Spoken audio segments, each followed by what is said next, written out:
Ahoy!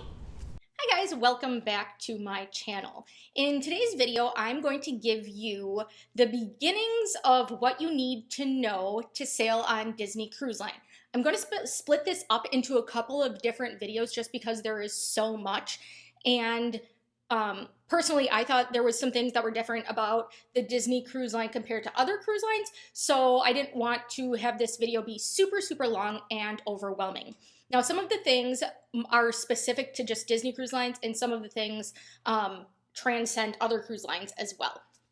Now, personally, I think a good first cruise, if you've never sailed, is to the Bahamas, and going specifically from Port Canaveral. And the reason I think this is a good idea is because they're typically 3 to 5 night sailings. And I think if you've never been on a cruise ship before, I think it's probably better to try a shorter sailing first, so you're not spending as much of your vacation time doing something you've never done before. And because it's shorter, it is likely going to be less expensive as well. Additionally, I think the Disney Cruise Line sailings to the Bahamas specifically are great because you stop at their private island of Castaway Cay. Now, I have only been on one other cruise before, and that was a Carnival cruise, and it was many years ago. My sister has been on a couple more cruises than I have, and she thought that Castaway Cay was the best excursion or port excursion that she has done. And in my limited experience, I definitely agree. And I think it's great because when you are on Castaway Cay, you actually get lunch provided, which is awesome because there's like no other cruise line where you have food provided when you're off the ship. Now, I'm not saying it's like unlimited and drinks and everything, but you do get lunch provided, which is awesome. And of course, it's going to be like super clean and amazing staff and really good options as far as if you want to, like rent tubes, rent floats, if you want to do snorkeling, if you want to do the feed stingrays, there are a lot of options of things to do there as well. Sailing out of Port Canaveral is great too because it's easy to get to and you can very easily combine it with a trip in Disney World. And now Disney does not provide Magical Express transportation anymore from Orlando International Airport to the Disney World hotels, but you can still purchase Disney Cruise Line transportation between the airport and Port Canaveral, and Disney hotels and Port Canaveral. So there are still some transportation options there as well.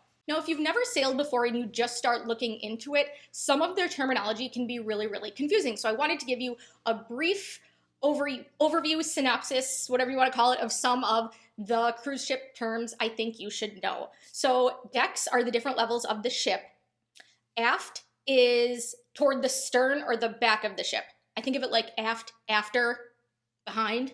And bow and forward are, at least for our purposes, I don't know that they're actually like interchangeable nautically speaking, but for the purposes of booking a cruise, I think you can use them interchangeably. Bow, think of it as you bow forward, so at the forward part of the ship. Now, midship. Now, this one is obviously really a thinker here, so obviously it's the middle of the ship. And staterooms are your rooms or cabins on the ship.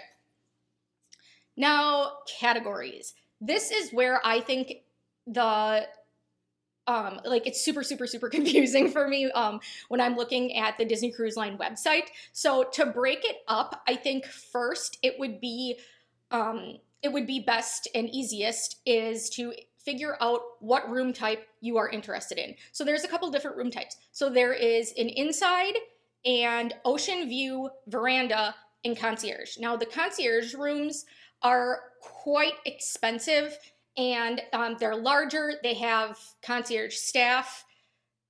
I think if this is your first sailing, that probably isn't the best way to spend your money if you're not sure how much time you're going to be spending in your stateroom on your ship.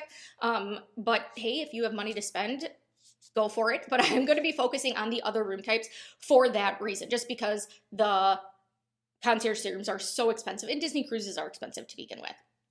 So the inside staterooms are what it sounds like. They are inside. They have no balcony, no windows. You can't see outside at all. Now, a caveat to this is the Disney Dream, which is currently sailing from Port Canaveral to the Bahamas, has a magical porthole which gives you real-time views of what is happening outside the ship, like with a camera. And then they have like Finding Nemo characters that like swim by the window, so it's kind of cool. But it's technically an inside room.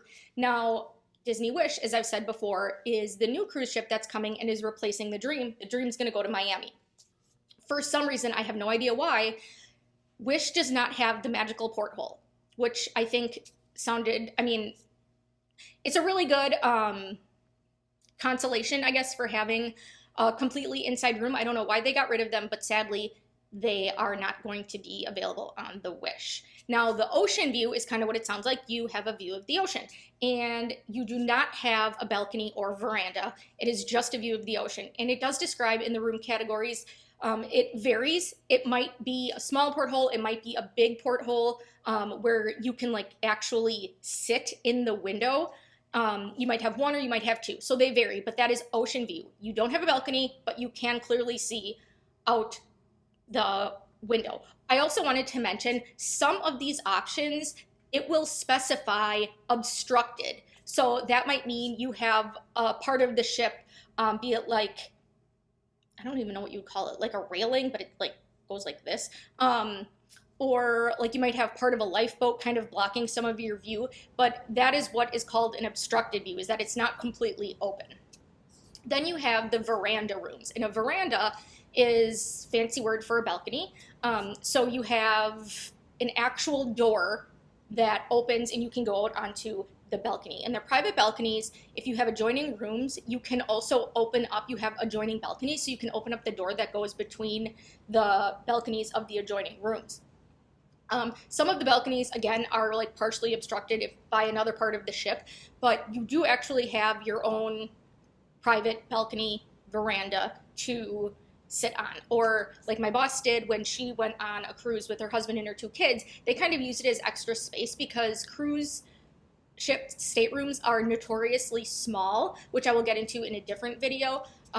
But she thought that was really nice to have it for extra space. So when her kids were getting ready to go for dinner, she and her husband would hang out on the veranda so that there's just more space to move around.